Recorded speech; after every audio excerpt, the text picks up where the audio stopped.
Ni kau ni. Nanti kan belajar pakai kod QR. Tengok anak Eddie. La ilaha illallah.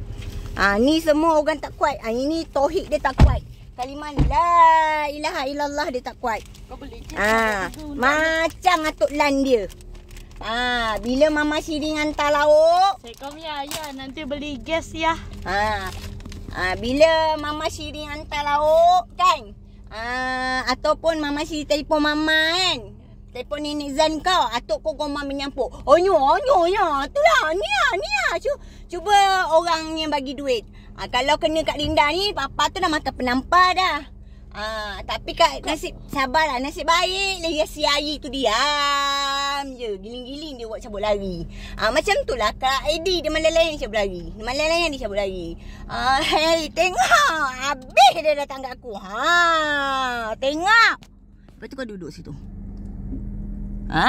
Kau pusing lagi sekali.